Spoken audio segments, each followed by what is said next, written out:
Wala pa rin patid ang pagdating ng mga pasahero sa mga pantalan at kasabay nito itinas na ng DOTC o ng Department of Transportation and Communications ang Alert Level 1 sa mga pantalan, terminal at paliparan. Live mula sa Batangas Port, may report si Chino Gaston. Chino?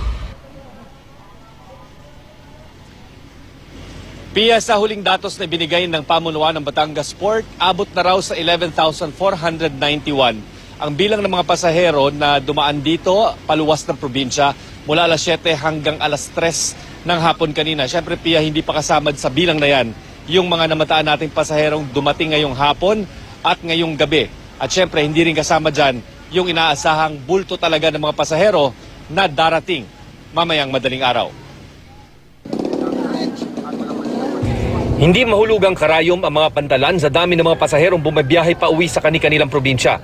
Ngayong Miyerkules Santo, tinatayang aabot na sa higit 1 kilometro ang haba ng pila ng mga sasakyang ikakarga sa Roro sa bungad pa lang ng Batangas Port. May kanya-kanyang pila ang mga truck at bus, maging ang mga pribadong sasakyan. Ayon sa Asian Terminal Incorporated Batangas, wala na ring patid ang pagdating ng mga pasaherong sakay ng bus at pribadong sasakyan sa loob ng port. Noong nakaraang taon, umabot sa 30,000 ang bilang ng mga pasaherong dumagsa sa Batangas Port sa loob lamang ng 24 oras na shift. Wala namang naiulat na aberya sa port operations mula pa nitong Sabado. Strikto raw kasing nasusunod ang mga schedule ng pag-alis ng mga barko, maging ang loading ng mga Roro. Mamayang madaling araw ay inaasahang mas dadagsa pa ang mga pasahero sa port. Normal yan kapag ganitong season. Kasi talagang dagsa na yung mga panakay. Yung pila yan, hindi pa yun ang inaasahan naming mas mahaba. Mas mahaba pa mamayang madaling araw. Sa Manila North Harbor, bahagya namang bumaba ang bilang ng mga pasahero. Tinatayang nasa 12,000 pasahero pa lang ang dumagsa sa pantalan kumpara sa 14,000 noong nakaraang taon. Sa kabila nito, mas pinaigting na rin ang seguridad sa lugar.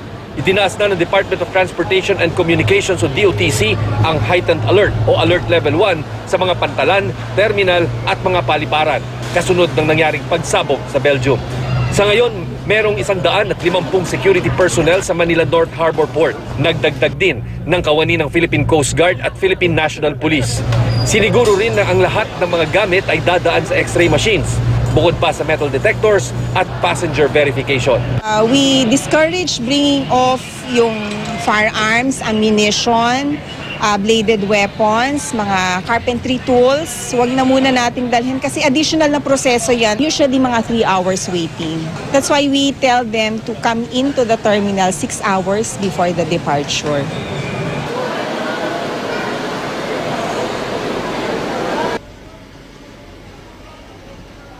Pia, bagamat sinasabi ng pamunuan ng Batangas Port na manageable pa yung volume ng mga pasaherong dumarating ngayon dito, pansinan natin na napakahaba na ng mga pila dyan sa labas ng mga ticketing booth, lalong-lalo na sa mga biyahe papuntang Mindoro area at Western Visayas at maging yung mga waiting area sa tapat ng mga terminal, gaya na nakikita nyo sa inyong video screen, ay napuno na ng tao. Ito yung lugar na reserve sana sa mga tao na kapag hindi na nagkakasya sa loob ng terminal ay dyan na sila inilalagay. So kitang-kita na natin na unti-unting dumarami na at pwede na natin sabihin umaapaw na dito sa ilang terminals sa Batangas Port. Pia.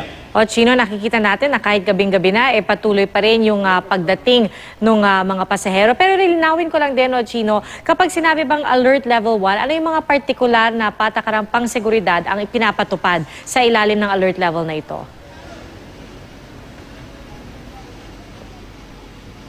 Ang intindi natin dyan, Pia, yung different alert levels ng itinatakda ng DOTC. Ito'y sa bilang lamang ng mga personnel na kanilang itinatalaga. No? So wala naman talagang katumbas ito na let's say terrorist alert or ano. Basta yung pag sinabi mong highest level na ang isang ang DOTC, ibig sabihin masusin ang pagbabantay at alam natin kinakancel na yung leaves ng lahat ng mga personnel. So kumbaga pwede nating sabihin full force ang ating gobyerno, partikular yung mga tauhan sa ilalim ng DOTC sa pagbabantay sa mga terminal, sa paliparan at maging sa mga pier sa buong bansa. Pia. At Chino, nakikita mo naman dyan, halimbawa sa Batangas Port, yung pagdagdag ng security personnel?